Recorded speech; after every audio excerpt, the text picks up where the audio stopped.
everyone. Welcome to today's special event.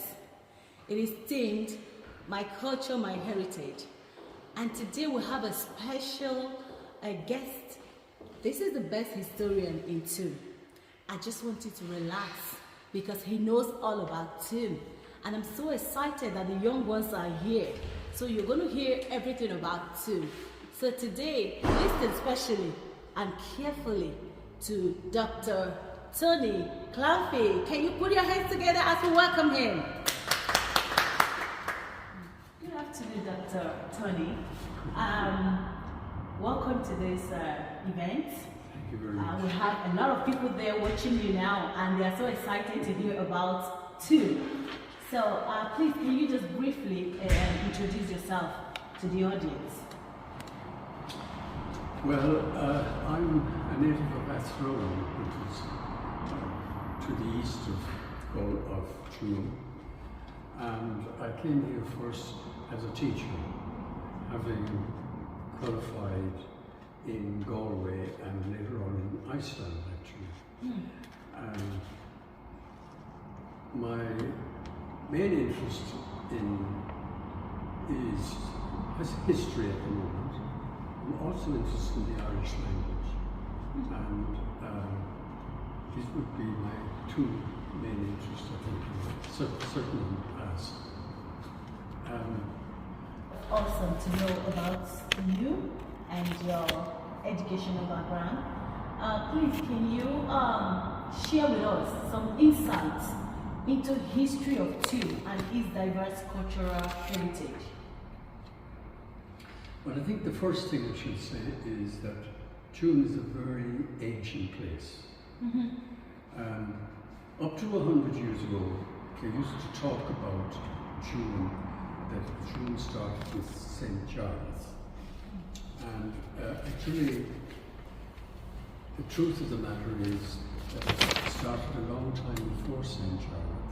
St. Giles lived in the 5th century, and he introduced Christianity to TUM. But TUM goes back to probably about 2,500 years before Christ. Wow. So it's very, very ancient. Ancient. That ancient part before St. John wasn't well known until about 100 years ago. There was a man in TUM called Dr. Costello. He was very interested, he was a native of TUM. He was very interested in history, and in particular the history of TUM. So he began to search back before St. Charles, and you go back into the time when it was a Bronze Age, they call it. Yeah. And that goes back to about 2,500 years before Christ, when a tombstone was erected in TUM. Now the Gaelic word for a TUM is Tuam. So TUM means a grave plot or a grave mound, a mound. And so that's the original name for TUM. And so we don't know much about the before St. John because there's no writing at that time. We have to find out from archaeology, and that is still going on. Now, after St. John, St. John founded a monastery in TUM. And the monastery had a well, and it had probably very primitive buildings of stone and straw, perhaps. And after Jarlath then, for about 400 years, there was a native tribe here, and Jarlath was one of the native tribes. And then another tribe took over about the year 500, and they were called eventually became known as the O'Connors. The O'Connors. And the O'Connors re-established the monastery in TUM, the old monastery of St. John. It became very important because the O'Connors were important. And as a matter of fact, the O'Connors became High Kings of Ireland. So one of the O'Connors, Turlough O'Connor, he was probably the most famous of them, and he became High King of Ireland, but with opposition.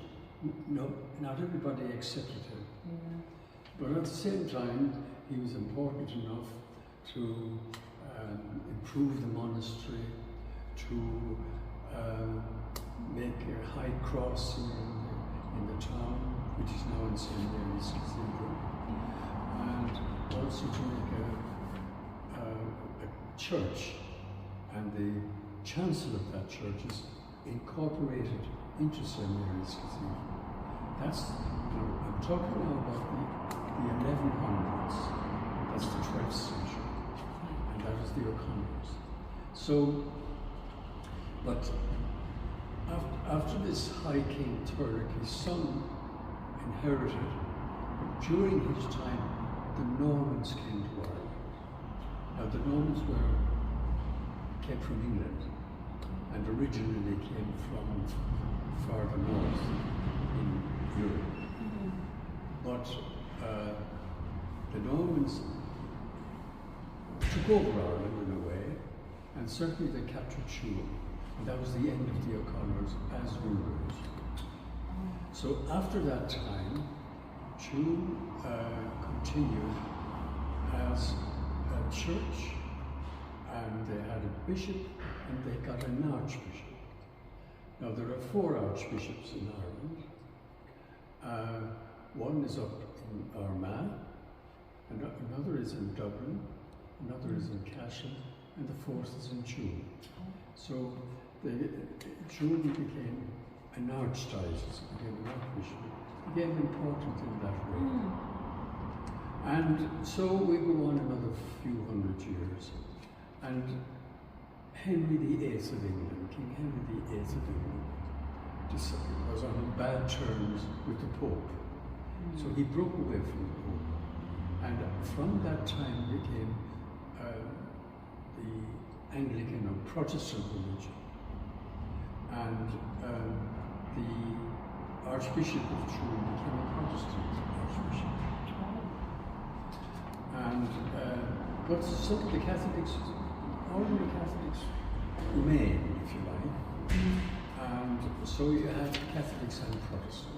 That happened 50 to 1500s on. And so, generally speaking, the conquerors became the English, and they were basically Protestant people, and they were the rulers here. So Ireland was ruled from England. Yeah. And then, in 1800, there was a parliament made in England for Ireland and England, and they called it the United Kingdom, the UK. Yeah. And the Irish were very happy. So there were rebellions, and general, what should I say, unhappiness. And then finally it was 1916. Now, to come back to Tuam, the Catholic Archbishop came back to Tuam. So you had the Catholic and Protestant Archbishop in Tuam from about 1815. So you had Catholics and Protestants in Tuam. When Ireland broke away from England, the Protestant numbers got smaller. So there's a small number of Protestants in Tuam now, and the majority are of the Catholic tradition. Hello, Tony. How have the various immigrants communities contributed to the cultural landscape of Tuam over the years? I think the first thing to say is that because Tuam was a poor place in the past, people didn't come here. It was only in the last 10 years that foreigners, what we call foreigners, came to Tuam. And now, of course, there are people from many parts of the world in Tuam, and they're contributing to the culture of the place. And it's a very positive move, I think, for that to happen.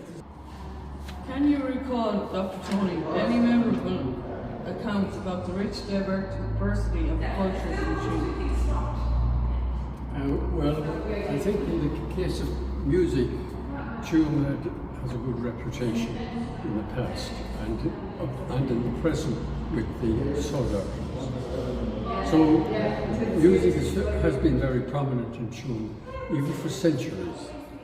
Then, of course, we have drama. Drama is also something that's practiced with great success in Tuam. Tuam has done very well in drama in the past. Now, Tony, I would like to ask you a question. In your opinion, what role does culture heritage play in fostering community cohesion and understanding? I think it has a very big role to play. If, for example, you think of music, music has a very wide appeal in Ireland, and it's played in every locality in the country, and that brings people together, gets people to understand each other together, to enjoy each other together, and I think that's a very important aspect. The cultural aspect is a very important way of getting people to come together and to understand each other. The music also breaks barriers and brings people together. Hello. Dr. Claffey, how do you envision the future of cultural diversity in Tuam, and what steps can be taken to ensure its continued vitality? I think the best steps to be taken are to continue with cultural events and to bring the various people together from their various backgrounds, to have an event that would attract people from the outside into Tuam. Tuam would appreciate that, and I think the participants would get great value from it.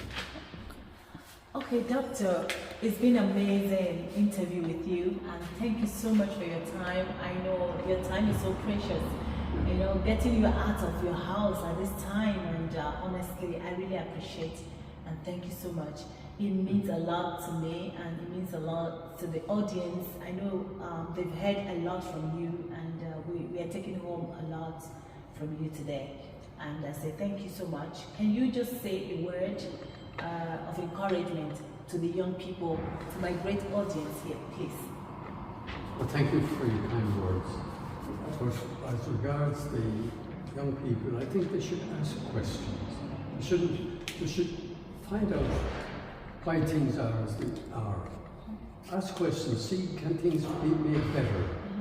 I think that's the best advice I could give them. Thank you so much. Thank And you, that is John. awesome. Yeah, that would do. Helen, do you have anything to say? No, it was a pleasure to sit down here today. Well, thanks very much. I learned a lot from Thank you. you. Yeah. Thank you so much, Helen, as well. Thank you. For your time. Thank you so much, everyone of you. Thank you, Helen, for your time. I really appreciate it. And thank you, Ruth, for your time. I really, really appreciate it. God bless you. God bless you, Helen. You just came out from work now and just came here. Thank you.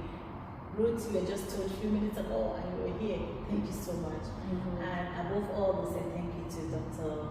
Actually for coming. God bless you. Ruth, do you have anything to say? Any last word first? I think I want to